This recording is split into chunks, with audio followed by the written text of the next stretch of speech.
هغه سړی کیدی نه شي دا بس موږ قصې واورو چې داسې وکړي وی امام صاحب وی 40 کاله د ماسخوتن په اودس باندې د سهار لمونځ کړی ده زه نه منم سړی چې ولې نه مني سند یې نشته اول خو یې په دې نه منم چې سند یې نشته دویم په دې نه منم چې امام صاحب خو ډېر پوهه اوچت د امت عالم دی کیدی نه شي هغه دا کار وکړي ولې ځکه چې پیغمبر صلی الله علیه وسلم نه اوچت انسان تاسو ته معلوم دی نه دی معلوم هغه چېرته داسې نه دي کړي هغه د شپې کوروالی هم کړی هغه د شپې اوده شوی هم دی پیغمبر صلی الله علیه وسلم یادوم نو څنګه امام صاحب مخکې کېږي د پیغمبر صلی الله علیه وسلم نه یوه دویمه ولې به د امام صاحب باندې چې د خوب نه یې راغلی په 40 کاله کې چېرته خپلې ښځې ته یې زړه نه دی شوی چېرته بل اودس ماتوونکې څه کار نه دی شوی داسې پالتو خبرې به موږ ته تاسو د امام صاحب بېقدري وکړه موږ بېقدري نه کوو زموږ ضمیر دا نه مني چې دومره اوچت عالم دی داسې کار کوي امام صاحب وایي په کعبه کې ولاړو دا یو وخت به یې بره کړی دا کتابونو کې شته موږ سره پراته دي وینې راشي و امام صاحب دا یو وخت په بره کړی و په دې یو وخت په 15 سپارې ووي بیا هغه کته کړه دا بله یې بره کړه 15 سپارې ووي ستاسو ضمیر دا مري چې امام صاحب به داسې کړي دا خو هسې ګپ دی ګپ دی دومره اوچت عالم د امت هغه د قرآن په دې طریقې سره وایي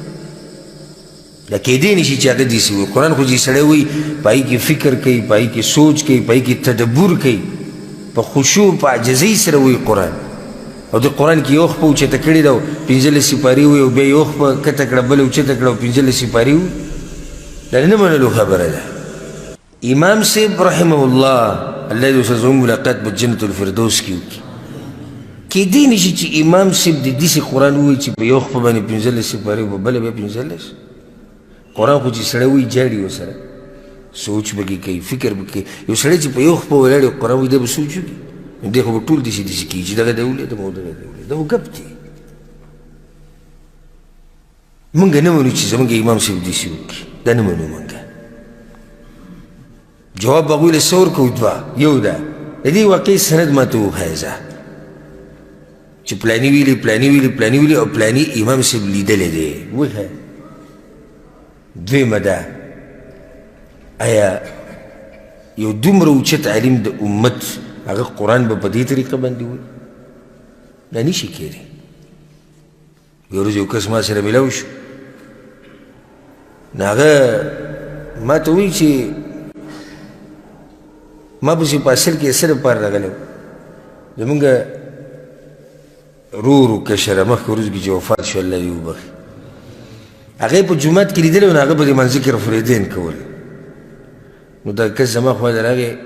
ماښام منځه نه بعد ما سره کېناستو ډېر اخلاقي سړی دی دروند سړی و ما ته یو خبرې ته راغلی یم ضروري خبره ما څه وایي ستا دا رور وابیانو پېښې کوي ما څنګه د وابیانو پېښې کوي وایي رفلیدین پکې هم کوي او امین هم وایي زما په خوا کې ولاړو نو ما چې رور ته ویل چې پوهېږي نو ما دا خو زه هم کوم یسې حیران ما موږ ټول او تاسو ټول ما ټول پکې ورغلي یې ما دا موږ ټول کو دا د پیغمبر حدیثونه دي په هغې عمل دی خیر هغه ساده سړی و امي غریب دا زما خیرخوا چې زما خوا له راغی چې ته خپل ورور پوه وکړه هلته دې مولیانو دې خلکو ته طرفالدین او امین ته اوس وګوره لکه په دې چا پسې نه ځي چې ستا د رور نشهیز دی د نشو نه منع کړه یا ډمتوب کوي د ډمتوب نه منع کړه یا غل دی د غلا نه منع کړه یا زناکار دی د زنا نه منع کړه نو خو په دې راځي چې موږ ولیدو چې یا خو رفالدین کول باندې اشارې کولې نبي هغه ما سره خبرې شروع کړې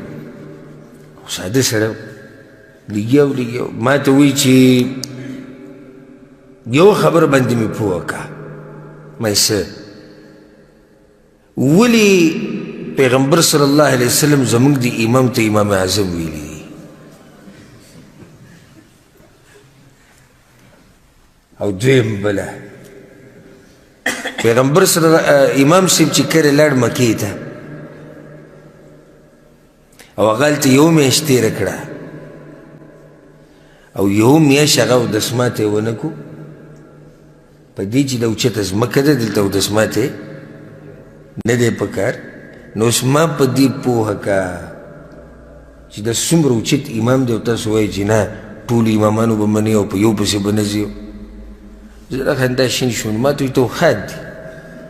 ما زه خاندم په دې چې که زه د نوح علیه السلام عمر راله الله راکړي که نه او دومره دماغ راله راکړي لکه پوره دیګ چې دا سر مې دومره غټي، زه ستا د دې خبرو جواب نشم درکولی. زه ستا د دې څه جواب درکوم؟ ته پیغمبر ویلي چې دا امام اعظم د پیغمبر کوم ځای کې ویلي دي؟ بل دا د منلو خبره ده چې امام صاحب مکې ته لاړ یو میاشت هغه اودسمات یې نه کړي. ستا دماغ ما کوم ځای کې دی؟ ما هلته پیغمبر صلی الله علیه وسلم مکې کې که نه ویا و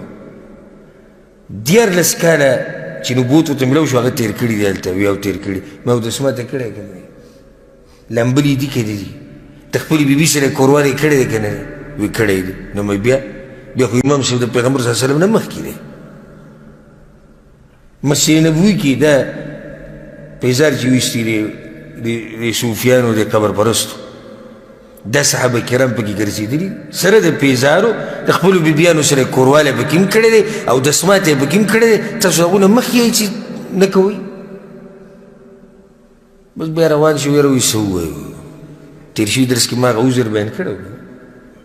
جاهلیت والا به یو عذر پیش کوو څه ووایو موږ پوه نه شو. ما ته یې وایي څه ووایو؟ نو ستا دا خبرې وایي نو ګناه ورته وم او ګناه ورته نه وه. ګناه ورته و په دې چې ما په پښتو کې ښه صفا خبرې وکړې په دغه سړی پوهېږي. او ګناه ورته په دې نه وه چې دا خبرې هغه د ځان نه نه کولې دی د مولیانو نه اورېدلي دي او چا نه اورېدلې دا خبره کړې. خبره مې دې پورې راواغسته چې ظالمانو دې امامانو ته د هغه څه نسبت مه کوئ چې هغه د شریعت خلاف وي. د دروغو قصې منګړت واقعیت به راولي امام صاحب پسې به وروته. امام صاحب خو چېرته دا نه دي ویلي چې تاسو تعویضونه استعمالوئ نه. او ځکه کم حق پرست احناف علما چې تېر شوي دي د هغوی کتابونه وګوره د توحید په دفاع کې او د شرک په رد کې تاسو به حیران شي. زموږ په دې ملک کې موږ هم احناف او په دې باندې دکتور شمس الدین رحمه الله هغه په دې باندې کتاب لیکلی جهود علماء الحنفیه د احناف علماو جهود